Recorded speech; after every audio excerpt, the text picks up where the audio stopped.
You're going to deal with it.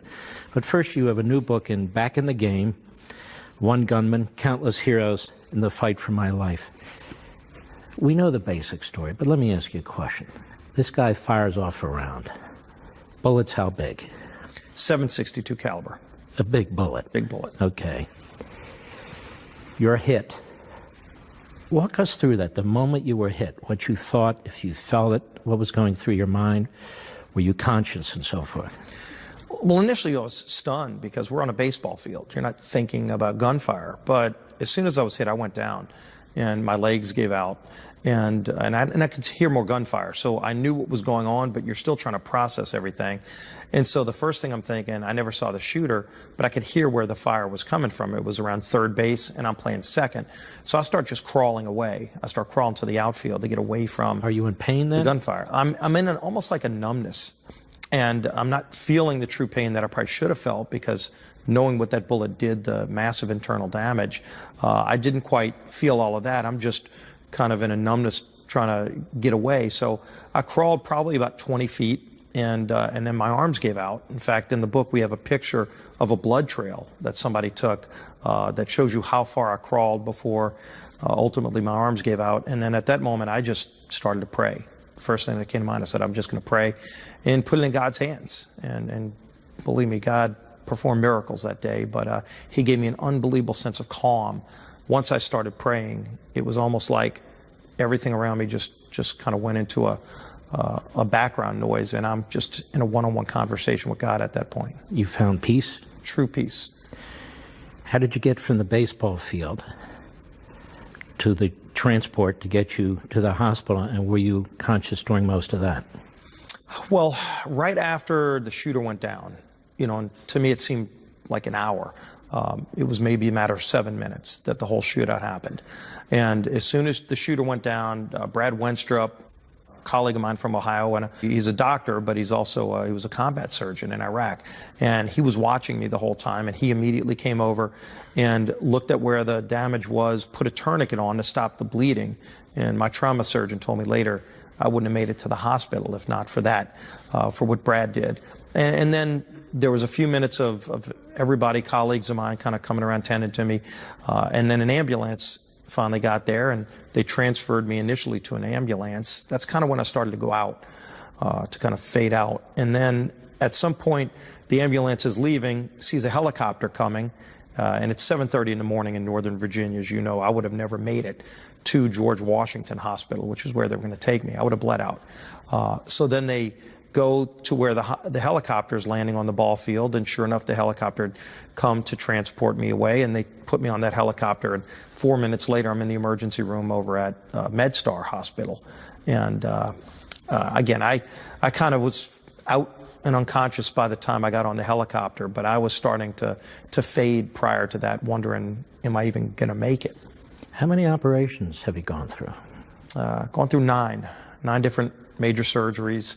Luckily, all of them are over and successful at putting everything back together. But it was a lot. Initially just the going in to try to figure out, opened me up to try to figure out where all the damage was, and I had massive internal bleeding. I actually showed up at the hospital with a 0 blood pressure, which rarely does anybody make it out from that. And then they had to put about 20 pints of blood in me, and the human body takes about 9 pints of blood. So I had lost a lot of blood, and then even as they were putting more in, I had so many arteries that were shredded. So they finally sewed up each one individually and got me to a point where they could close me up again. And then over the next few months had to put me back together. What is the first thing you remember when you did come to? Do you remember that?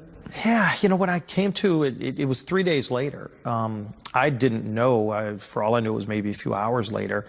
And I had no idea how bad off I was. I remember when I came to that I was shot. And the first thing I did was ask for my wife. And Jennifer, of course, she had flown in that night, but she was there, and so she sees me, and I've got tubes in my throat, and I've got all kind of other things hooked up to me, so I couldn't even talk. And so I'm trying to make some verbal signals to her, and luckily she knew what I was motioning. And initially what I wanted to find out was Dave and Crystal, my 2 Capitol Police Security Detail officers that were there with me that morning, I knew both of them were shot in the shootout. And you talk about real heroes, and look, Mark, I identify in the book a lot of miracles that happened, but also the heroes that played a role in saving me, and no bigger heroes than Dave Bailey and Crystal Griner, who both risked their life, were shot at during the shootout, and kept going after the shooter until they took him down. And I didn't know if they made it, and because I knew they were hit. And when Jennifer told me they were both okay, it was just a huge sense of relief. Were you a man of faith before, as well as after? Yeah, I didn't express it a lot. You know, every night when I go to sleep, I always had a habit of praying to God. You know, I just talk to him about the things that happened, thank him for the things that happened that were good. You know, there might be something you want or something you're trying to achieve down the road, and so you know, I'd pray for those things, but I'd also try to remember to pray and thank him for the things that he did that were good that day. And it's always a constant reminder that every day in life something good happens and bad happens. Don't just focus on the negative. And so I'd always say a quiet, private prayer. But you know, I said some real heady prayers that day on the ball field, and he delivered. Do you still go through a lot of physical therapy, I imagine? I do. I still go a few days a week. It's primarily to build up the strength in my left leg. The bullet went in here and did a lot of internal damage, but especially the nerves and muscles on the left side of my leg, you know, took the most, kind of the most damage. And so I'm still building those muscles back. I'm down to one crutch. I initially was on a scooter to get around, and then was able to go on to two crutches, and built enough strength up to go down now to one crutch. And my next goal is to finally be able to walk again without crutches. Do you feel like you have a renewed purpose because you are a man who shouldn't even be here? I mean, a bullet that big, cutting through your body like that into all those organs, in a place where it's very difficult to get to a hospital. Do you feel like you have a renewed purpose, a renewed life? You know, I know how close I was, Mark, to not being here. You know, my trauma surgeon, about 2 months after the shooting, I was still in the hospital, and you know, well enough to where I was on the road to recovery, but still had a lot of damage. And I asked him just how bad it was, and he walked me through. And he said, really, that first night, he said there were at least 2 different times that first night where he wasn't sure I was going to make it. So I know I'm lucky to be alive. If anything, it puts a real renewed focus on what's important in life. You know, all of us have things that we do every day, and you know, you're following somebody else's schedule on certain things, and then there's the things you really want to do, and I've tried to remove some of the clutter in my life and focus on the things that really matter to me, which is, you know, my faith and my family and the things I love doing. And I love this job. I love being able to serve and fight for them. I mean, you were almost assassinated. Yeah. You were a political target. You were on a list. This killer, would-be killer, was a radical. He came to Washington with his list. He came here to shoot all you guys. And yet, when you were shot, the nation, I'm sure you know now, everybody was stunned.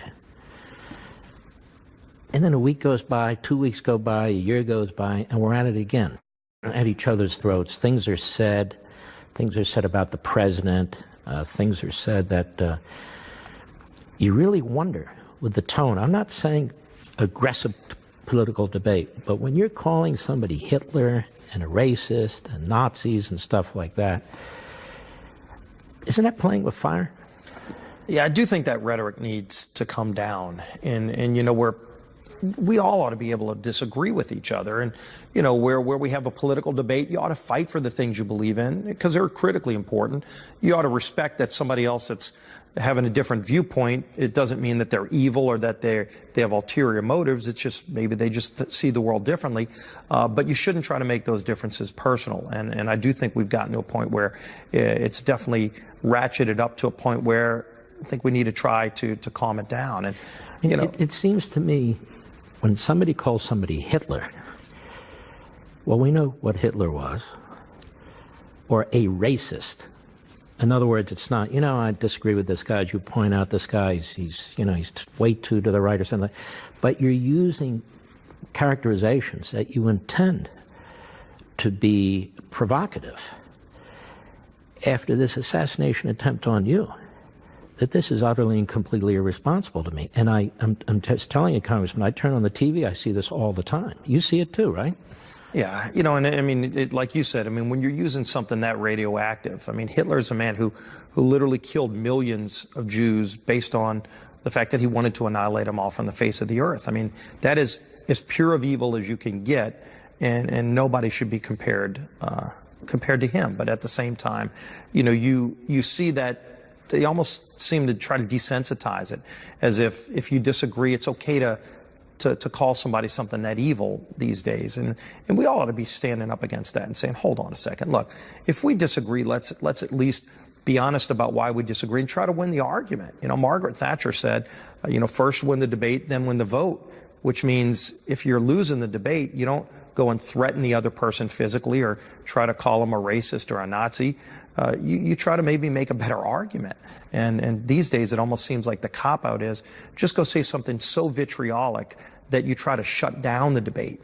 And you're seeing this on a lot of college campuses too, where they literally don't want conservative viewpoints. If you're, you know, try going to Berkeley as a conservative. I mean, is that really what you're supposed to be about? Shouldn't you try to say, look, go educate yourself. Let's hear all viewpoints and have enough confidence in your argument that you're going to win the day. But if you're so afraid of the other side's argument that you want to call them names to the point where you shut them down, I think you've already lost. Did Bernie Sanders ever call you or ever bump into you in the Capitol building? Give you a pat on the shoulder or anything like that? He reached out to my office, and I think we may have spoken in those kind of first few days when I was in a fog, but okay. He did reach out. Okay. So you guys are going and I don't hold him or no, of course not. Anything responsible, because you know clearly what this guy did was deranged, and you know there's no justification for it. Let me ask you this: you're going to be in the minority now, but let me talk a little bit about when, like now, you're in the majority, but it's a lame duck session. It's a lame duck session, but things can still get done, right? Yeah. Are they going to get done? The border wall. We're in a battle right now over proper funding of the border wall. I was just in a meeting with President Trump a few days ago. Clearly, this has been a big priority of his. It's a big priority of mine. I'd like to see us get this done, and we're in a fight with the other side. But at the same time, when you look at this caravan coming across, you have in this caravan of people who have said, we're going to ignore your laws and just storm across the border. There are over 600 already known criminal convicts in the caravan. When you look at some of the things they do to try to use women as human shields, again, it shows you what kind of people are really responsible for the caravan. But it's incredibly important that we secure our border. And I applaud President Trump for being willing to do it because, look, every single day, this doesn't get mainstream media coverage, and it should. Every single day in this country, at least 10 known terrorists are captured trying to cross into America through our border. Why are we trying to secure the border? To keep America safe. And it's not that everybody that comes here wants to seek the American dream. There's a legal way to do that. And President Trump has said, go see, even if you want to seek asylum, seek it the legal way. But if you're trying to break our laws and come over here, when the president's saying we're going to secure the border, there's a reason. He's fighting to keep this country safe because there really are bad people that try to come here. When we come back, I'm going to ask you two follow-ups on that. Number one, if there are 10 terrorists captured every day, then why wouldn't the Democrat Party want to do more to help secure that southern border? And number two, is the problem only the Democrats, or are there problems among the Republicans too to get this sort of thing done when we come back? Ladies and gentlemen, don't forget, most weeknights you can watch me on Levin TV. Levin TV. Go to crtv.com/Mark to sign up, crtv.com/Mark, or give us a call at 844-LEVIN-TV, 844-LEVIN-TV. We'll be right back. I mean, it's a good question, but it shows you there is a different mindset on the left. I mean, they truly believe in open borders. You know, this whole idea that just people want to come in, let them come on in.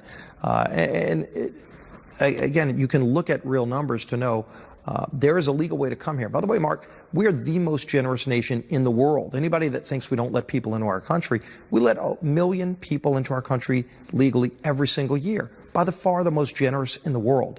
We have nothing to be ashamed of. No country's close to us. And by the way, those other countries have their own border protection. So good luck trying to walk into their country illegally. So what we say is there's a way to come here legally. We ought to reform, by the way. There's parts of that legal system that are very broken. But at the same time, we do know that there are bad people that try to come here, and it's well documented. And so if you want to come here legally, there's a legal way to come here. And there are people, by the way, that have been waiting years, 10, 15 years in some cases, to come to America. So what does it say if you're okay with letting somebody jump ahead of them in line? What are you telling those people that have done it the right way, that have played by the rules? But when you all talk about the law and the rules, it's like they're not particularly interested in the law and the rules, and they must think that it helps the Democrat Party. And in fact, it appears to help the Democrat Party. You have red states going purple, purple states going blue, because the Democrats would not be supporting open borders if they thought Republicans were pouring over the border. So that's a difficult mentality to deal with. But isn't there a problem even within your Republican caucus? I mean, don't you have a dozen, 2 dozen, 3 dozen Republicans who really are not necessarily that supportive of securing the border, or at least securing it in a way that matters?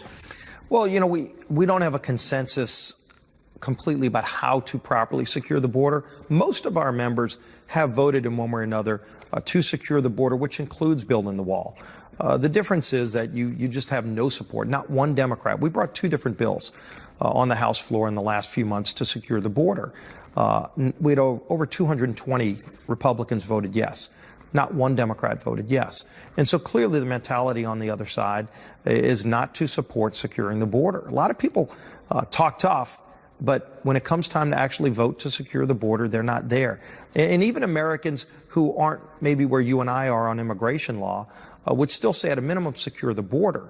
You know, and what you do with different aspects of immigration policy is one thing, but securing America's border is critical to our national security. Not one Democrat was willing to vote yes. But here's the problem. You got Republicans out there. You've got the conservative base out there. You've got other people out there. So, okay, we gave the Republicans the House. We know what the Democrats are. We know they don't support securing the border, even though they did 10 years ago. Now they've decided it's not in their best interest. The Republicans can't cobble together the numbers that they need to send the bill to the Senate. True? Well, not one particular bill. We haven't coalesced around that. And frankly, we've been working with the president on the best way to do it that he would support. Because, you know, the president's looked at a number of different ways on this. The president wants to see the border properly secured and to get the $25 billion. It's not just $5 billion this year we're fighting for. You know, and President Trump's made it clear, at least give me the $5 billion this year to start building the wall out further. It's a long-term project and it costs more money over the next 4 or 5 years. But at least let's start with, you know, with this. And by the way, when Pelosi had the supermajority in the House and Senate, when they passed Obamacare, they could have done anything they wanted, and they did. They didn't try to go and fix immigration policy. So when they right now try to use the left and use immigration and say, oh, look, you know, the Republicans don't care about you, they didn't care when they had everything. We've actually tried to solve this problem, and not one Democrat stepped up to vote with us. When Pelosi controlled everything last time, she didn't bring a bill to the floor. Not good or bad. We've at least brought bills to the floor. I just think in diners, in pubs, at kitchen tables all over the country, they're not thinking about what Pelosi did or didn't do. They're saying, okay, we sent the Republicans in, they got a majority, and we got a Republican House, Republican Senate, Republican President. We spend billions and billions of dollars, massive debt, and we can't cobble together $5 billion to try and secure that southern border. I think, yeah. Mark, let me say this, because first of all, we did put at least $1.5 billion in place. Surely not the $5 billion. There is some wall that's being built. But on top of that, we worked very closely with this president to finally start rebuilding our military after what President Obama did to literally degrade it to the point where last year we lost more men and women in training deaths than in combat by more than a 3-to-1 margin. We also, by the way, got regulations under control. The Obama-era regulations were crushing not just the middle class, they were killing manufacturing in America. We've completely reversed that, working with this president and getting bills to his desk that he signed. The tax cut bill, not one Democrat voted with us, but yet we got a bill. Not since Ronald Reagan in 1986 have we had a tax reform bill get all the way to the president's desk. And this one was incredibly historic. Cut taxes at every single level, made our country competitive again, and we're reaping the rewards. And by the way, the federal government this year took in more money to the Treasury with those tax cuts. For those people that would say tax cuts equal deficits. We took in more money this year than we ever have before. Obviously, we've got to get control over the mandatory side of spending, but we've gotten our economy back on track. We're finally seeing economic growth, and we've rebuilt our military while getting regulations under control. Those are important things. There are definitely things that we haven't done, and it's fair criticism to say, okay, you didn't do this on immigration, on Obamacare, you didn't repeal and replace it. We in the House passed the bill with one vote to spare to do it. It failed by one vote in the Senate. Fair criticism to say those things didn't get done. So there's more work left to do. But clearly, when you look at what we've done in the House, working with this president, incredibly historic things for our economy and our military, there's still more work to be done. But watch what Pelosi does when she's Speaker, and I think then people will recognize what the difference is. When we return, I want to ask you about spending. It seems to be out of control. The debt is massive. It's getting bigger and bigger. And in that context, I want to ask you if the House has a good relationship, working relationship, with the Senate Republicans and Mitch McConnell. He's announced over and over again that they will not shut down the government. Now, I was around during the Reagan administration. He shut it down 6 times. Several years ago on my radio show, Paul Ryan said that really when we talk about a government shutdown, we're talking about 17% of the government. The vast majority of government doesn't shut down. Social Security, Medicare, Medicaid, Border Patrol, military, federal police, untouched, and on and on and on. Is this a PR problem? Because it would seem every time the government is, quote unquote, shut down, Republicans do okay. And we just had a midterm election, so there's no election tomorrow. And is the border wall?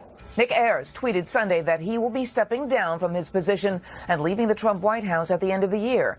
This coming just a day after the president announced that his chief of staff, John Kelly, would be stepping down. White House sources telling Fox News on Saturday that Ayers was the president's top choice to replace Kelly. Rescue efforts are underway in West Virginia for 4 people reported missing in an underground coal mine. An abandoned ATV was found outside the entrance of a mine near the town of Clear Creek. The mine has been inactive for at least 2 years, according to the state's mine safety office.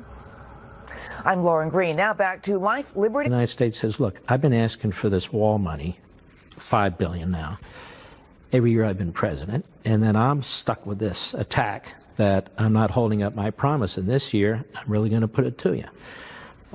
Government shutdown, no government shutdown, and whose fault is it?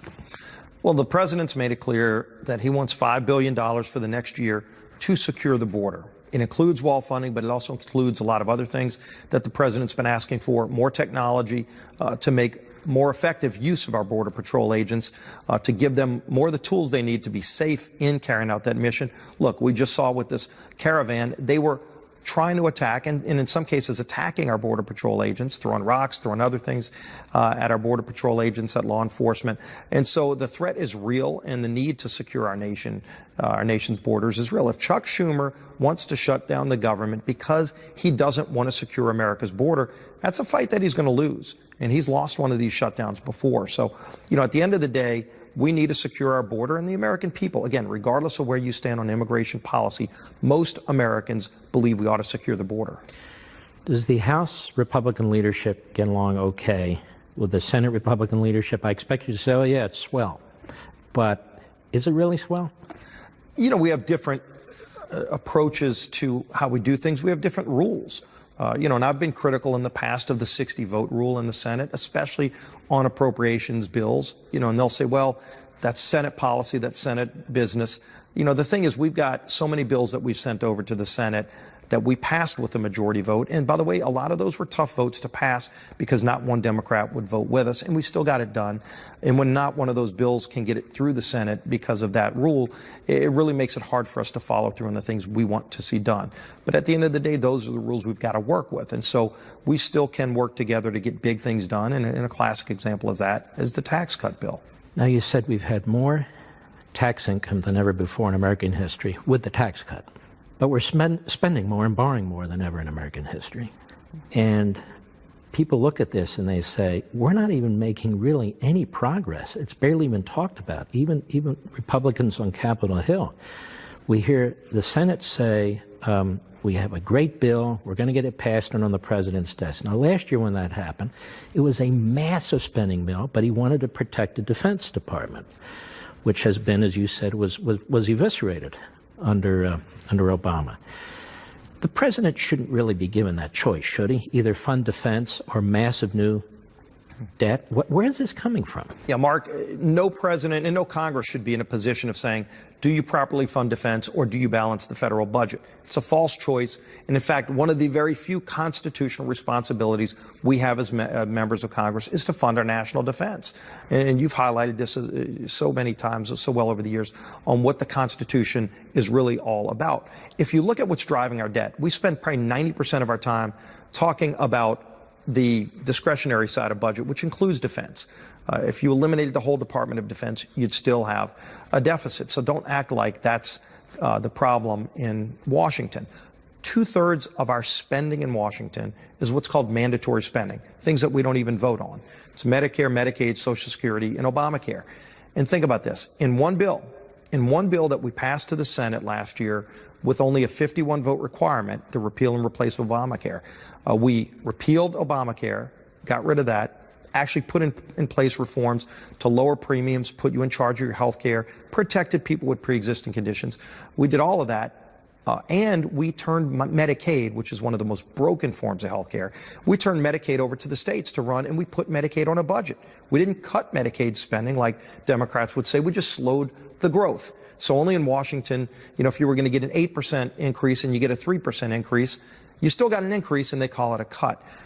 Just that alone would have saved over $800 billion and improved health care outcomes for families all across the country.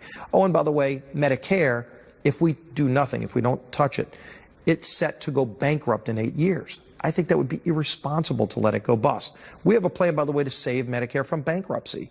Democrats don't even want to talk about that. But if you just look at the health care bill alone, 2 of the big 4 mandatory spending programs in one fell swoop, we could have dramatically reformed and helped us get to a balanced federal budget. You have a plan on Medicare. You guys going to vote on it before you leave town? I'm not sure if there's going to be a vote on that. I think what we need to do is have a public discussion. We haven't really engaged the American people on what the problem is. I mean, when I go home, I talk to senior groups in New Orleans, and the first thing I say is, how many of you know Medicare goes bankrupt in 8 years? Mark, half the people in the room are scared to even talk about it because they think that they know it's bad. They know it's gone bust. They just think the solution would negatively impact them. And when I say, first of all, our plan doesn't even make any changes to Medicare for you, except that it won't go bust on your watch. Well, immediately they're okay having this conversation. Young people, by the way, don't believe it's going to be there for them. Mm-hmm. So if they're going to have to make some changes to how a 30-year-old will have to, make plans so that they can still have some kind of health care plan for them when they retire, they're open to that discussion too. We can't just assume everybody knows what the problem is. We have to have this discussion and then go talk about what our solution is, because the Democrats don't want to make any changes. They want to let it go bust and scare and frighten seniors. That's all they want. And seniors are tired of being scared on this issue. So you're saying, and correctly, because I know the trustees put out this report every year for Medicare, Social Security, and so forth, that Medicare goes bust in 8 years. And it's bipartisan, by the way, Mark. It's not like, this is just what the Republicans said. Both Obama's actuaries and Trump's actuaries on Medicare acknowledge it goes bust. Oh, and by the way, the Democrats' plan of what they call Medicare for All. Medicare for All with bankrupt health insurance for all. It bankrupts Medicare even faster because you take a plan that's right now insolvent. It should be shored up. We need to save it from bankruptcy. Right. Again, we have a plan to save it from bankruptcy.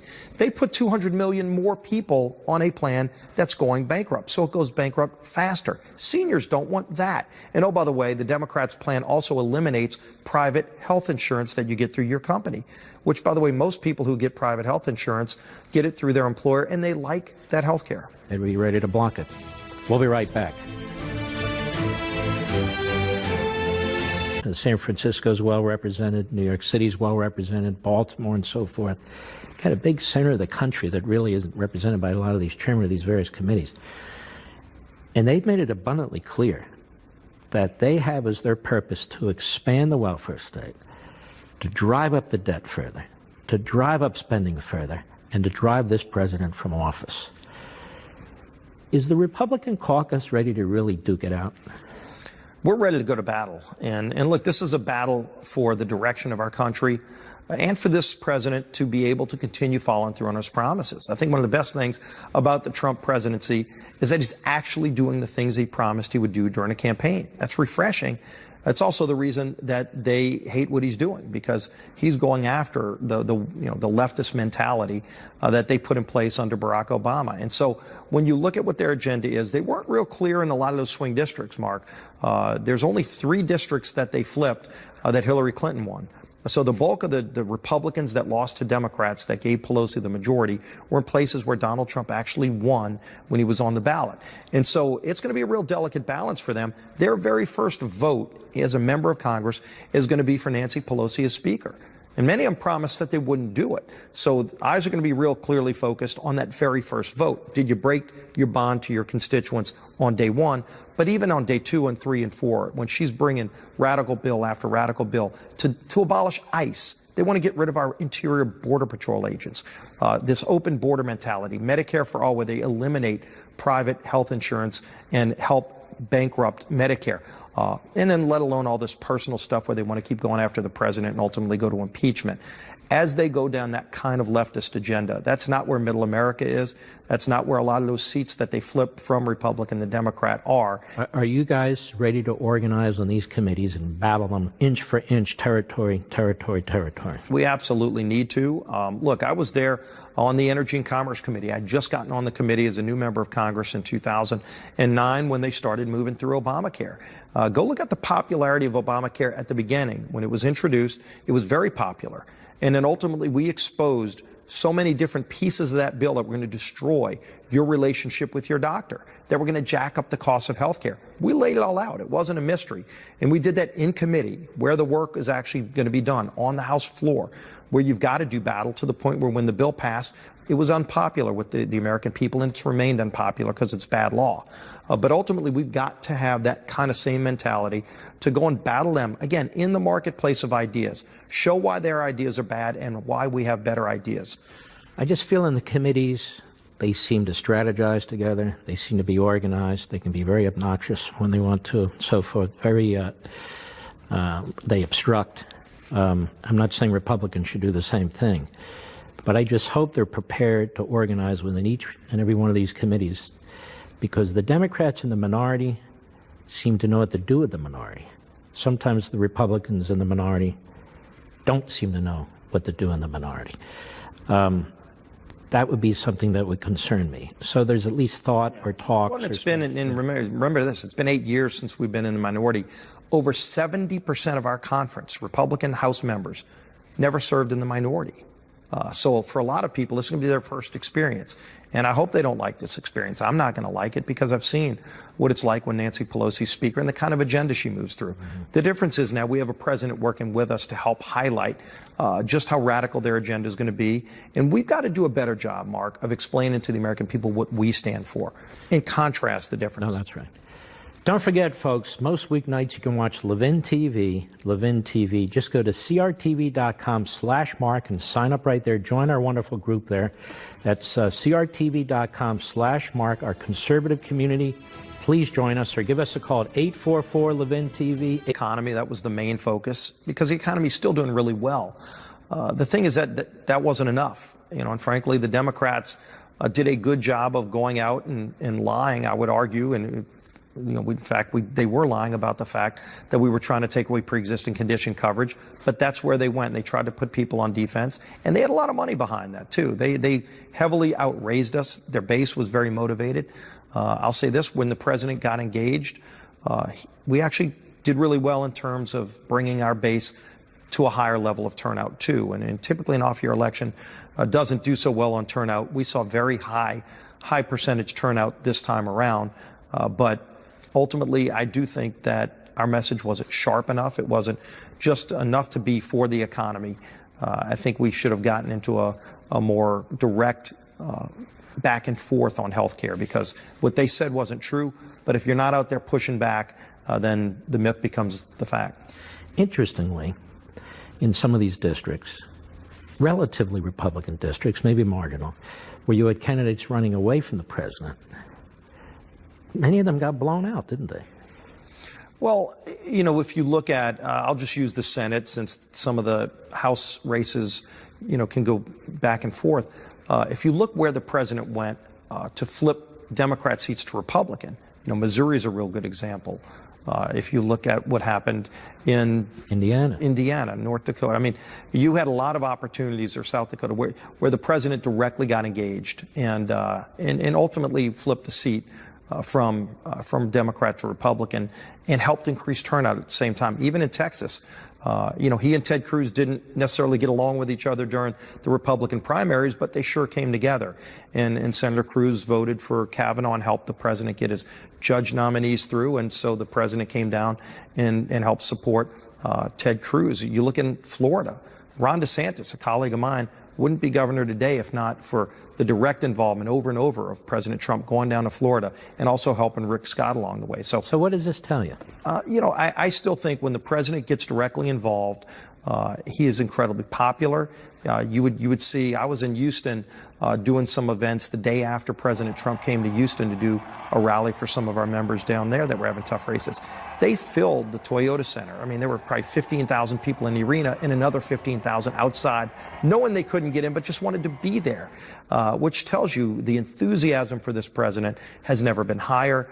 I do think when it comes to 2020 and it's President Trump on the ballot against whatever far left radical they nominate out of their 20, 30 person primary, President Trump's going to do incredibly well because we've got a great economy. I think it's going to keep getting better. And then ultimately, you're going to have a contrast that couldn't be clearer, just like President Trump against Hillary Clinton. I think it's going to be a very similar situation in 2 years. When we come, Congressman, your prediction, do you think the Democrats are going to overreach, and will the Republicans be prepared to take advantage of that? On both fronts, yes. I don't think there's a doubt Nancy Pelosi, her conference will be further to the left in January than when she was Speaker back from 2006 to 2010.